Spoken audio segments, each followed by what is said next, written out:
Welcome to Authentic with Brazil 201. I'm your host, Brazil 201. And on today's episode, we're going to talk about one of the best shows of 2025, the last good show to come out for 2025, Fallout Season 2. Now, full disclosure, I have seen the first 6 of 8. That is what they gave to everybody, the critics, the for your consideration people. Fallout is doing weekly releases. I will not spoil anything ahead of time for for episodes 2 through 6. Okay, because similar to Landman, where they gave us the first 6, like I believe Landman is about to be on 6 on Sunday, and they still have not given 7 and 8. And I'm okay with that. Similar to the Stranger Thing Christmas episodes, I get those on Tuesday. Similar thing, no spoilers. But Fallout is back, and it is obviously one of the best shows of 2025. Ella Purnell still slays as Lucy McLaren. Hank McLaren is one of the worst. Not worst, but like in the sense of all, he's a top tier villain. He is up there with Vecna and Pennywise and Thanos. It's great. So we begin in episode 1, Okey Dokey. It's been about 1 week since the ghoul and Lucy have gone on their adventure to head to Vegas, as Lucy's dad has begun to head to Vegas to use the cold fusion that he stole from the head to figure out the missing thing for the energy or whatever. We start the episode with a flashback of Mr. House. For those of you who played the games, you already can now figure out which ending is the canon ending, since House is a major character in this season. There's no spoilers. He's in the trailers. You can already figure out which is the canon ending now from the games. What's great is that with Robert House, we flash back to right before the bombs dropped, what he was doing, and he seems to be basically the Elon Musk of the era with the microcomputer so he can control things, and we see the first version of that happening. Then we come to a scene, present day, of the ghoul being hung like Jesus Christ, and Lucy with Doggo, how to, she still hasn't changed her morals at all, but my God, Ella Purnell is perfection. And look, dog meat is fantastic. In the show, we see that Lucy still hasn't changed her values at all. She's still kind of naive, but she doesn't want to murder innocent people. And Ella Purnell stars in this, and it's the only thing that sucks, right? Not sucks in the sense of the matter is, because I say this as I don't think she'll get nominated because not enough episodes will be released to everybody in 2025 for her to get a drama nomination for SAG Awards. I do think, as someone who is also an Emmy voter, I think she would be one of the 5 for best drama. I just saying this, the woman who plays Carol in Pluribus will get nominated, as will Zendaya in Euphoria, as will what's it called, Yasmin or Malaya. The girl who plays Yasmin in Industry, and Malaya, who plays Harper in Industry. I forget who they had do leads, but I think Ella Purnell can hit that 5th slot, just basing this off of the Emmy things, or I guess the Pit people will also be there. But I think depending on how they do this, I think she should be one of the 5 nominated just for the show. And the Emmys is weird because of the way their calendar works. The Emmys for September 2026, the calendar began June of 2025. So June of 2025 to May 30th of May 26th is the calendar window. So obviously the Pit season 2 will be involved, in Euphoria, in Industry, and Fallout, and Pluribus, and whatever other good shows are coming out we don't know, right? Like whatever. But anyway, back to the episode. They're on their little adventure to Vegas. Lucy ends up having to drink flea soup, which is hilarious. Disgusting. She's asking like where her father is. Her father's been on a rampage, by the way. They just see bodies that have been just mangled and destroyed, and they know it's them. They end up in New Vegas, and Lucy's like, wow, it looks like just like the pictures. Why was it spared from the bombs? And they're like, well, because, what the fuck is his name? House was able to defend Vegas and shoot it down and has ruled New Vegas like a crazy dictator, as we know, which is great.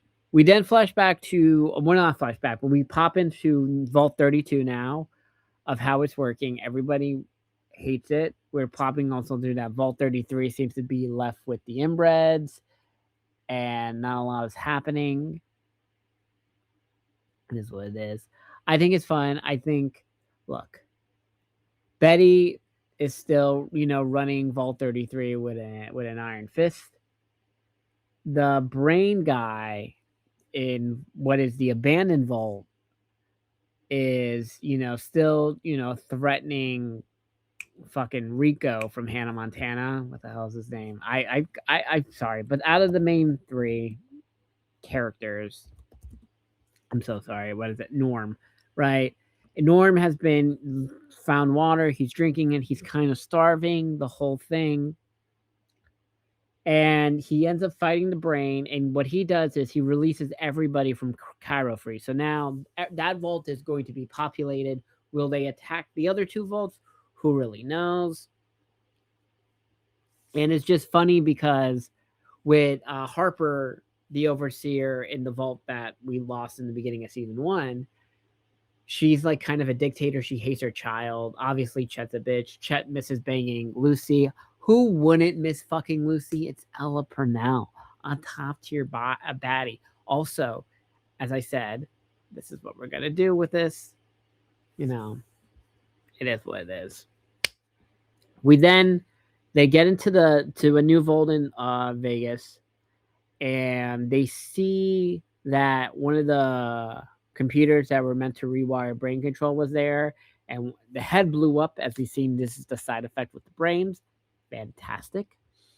And then we see the dad, Hank, 462,000 missed calls, and he makes a phone call, and I'm gonna assume it's the house, that this is what, I'm back. I'm gonna fix some of the inventions here, and we're gonna, talk about my next journey and how we're gonna do certain things. We're back. There is no Maximus in this episode. We don't have anything with the power armor. Also, by the way, Hank has power armor. He's just been a complete fucking mess with all of this. So there we go. And also, now we're going to do my top 10 women of 2025. So if you're not interested in this, I'm just going to go through. These are basically like my celebrity crushes, and I'm going to go from 10 to 1 and why. Okay. But on my first person out, so like just so you know who was at 11, is Cassie David. And the only reason Cassie David is out is because she doesn't seem to have the ability to tan. Great eyebrows. You're going to notice a theme here, though, with the 10 women. They are all of the pumpkin spice culture variety. As I am also a pumpkin spice cultured person, listen, I like basic white girls with thick eyebrows. I will not apologize for that. That is my type. I do not care if that bothers you or gets offended. But we're going to go through it. So number 10, Kaylee Hartong. She is the Amazon Thursday Night Football correspondent. She probably is the best dressed sports reporter person, whatever, her talking to the coach thing on TV. She's beautiful. Great eyebrows.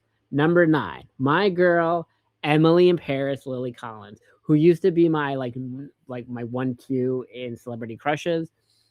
But I love Emily in Paris, but she's married. She has a kid now. But obviously, Lily Collins was always the gold standards, best eyebrows in the game. Okay. Number 8, Emily Badir. If you don't know her, you will soon. She is in The People You Meet on Vacation. All I will say is I saw that movie about a year ago because I see movies very early. This is a movie that is just a better version of Regretting You, and I like Regretting You, by the way. I am mad this movie's not going to come out in theaters when it drops on Netflix in like 3 weeks. It is a fantastic movie. She is beautiful. She has charisma, and I hope she gets like more leading roles because she is amazing. Number 7, Caitlin Dever, aka Abby in The Last of Us, and obviously another girl with amazing eyebrows. Also, everyone should see No One Will See You, the silent movie where she just stars with the charisma. I'm glad that Last of Us Season 3 is basically going to be Caitlin Dever focused because I'm sorry about the whole The Ellie show shit sucks. She's not good enough to lead a show. That's just the fact of the matter. But I do think the season 3 Last of Us with Caitlin Dever as her lead is going to be a lot better. Obviously, also she can sing. She has check her Spotify. Her and her sister are like a duo, and they sing, and their songs are great on Spotify. Great eyebrow. New now.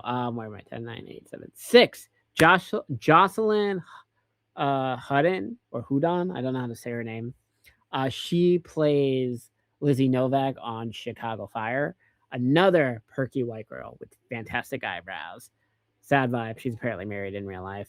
But my God, you knew she's gonna raise in the power rankings. Like I think when she graduates from the Chicago shows and like does real movies and shit, girl's gonna be a star. She's way too hot and like beautiful to be on network TV like that forever. Next, Queen of Podcast, the best female podcaster in the game. Shame she was not nominated for Golden Globe for Best Podcast. Paige DeSorbo. Great eyebrows. Her fucking clothing company, Daphne. Her cat, Daphne, terrifies me. Obviously, no man is good enough for her. She is that hot. Though I can't believe like she was dating that fucking loser from North Carolina for like 5 years. But like, I'm glad she never got married to him because like that would have ended up in divorce. But good for Paige. Super hot. Fantastic. Next, Nina Dobrev, aka Alina Gilbert or Katerina Petrova. Also, thank God, another person who was fucking engaged to a loser and dated a loser too long. But that ended. I can't believe fucking A. If you're Shaun White, right, and you were engaged to Katerina Petrova, and like you cheat on her after engaging to her to a fucking TikTok chick, like what the fuck? If you bag me, first of all, I don't know if you've like been following Nina's fucking IG post breakup and all things slaying. She looks so fucking hot. And like obviously another person nobody's good enough for. And also, have I slid in the DMs of all these people with fire emojis and like shit? Of course, I'm a fuckboy. Gotta shoot your shot, okay? Cause shoot or shoot. Number 3, Victoria Justice. Obviously, growing up since I was like 16, my 1, 2, 3 in some order for basically my first from 16 to even today, right, was always Lily Collins, Victoria Justice, Selena Gomez, right? Always been the 3 that I've always been obsessed with. The gold standard of like all the women on this list kind of look the same. It is what it is. Victoria Justice, fantastic. Another person, by the way, it's a shame she never like got to do CW shows because she was like hot enough to be like a CW star.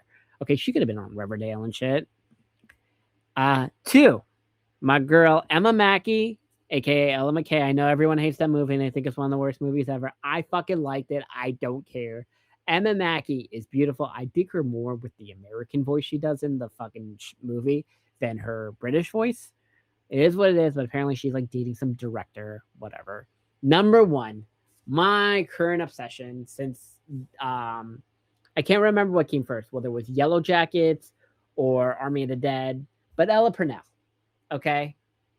She is personified basically a good combination of like a girl who looks like she would live in Bushwick with all those tattoos and an Upper East Side princess.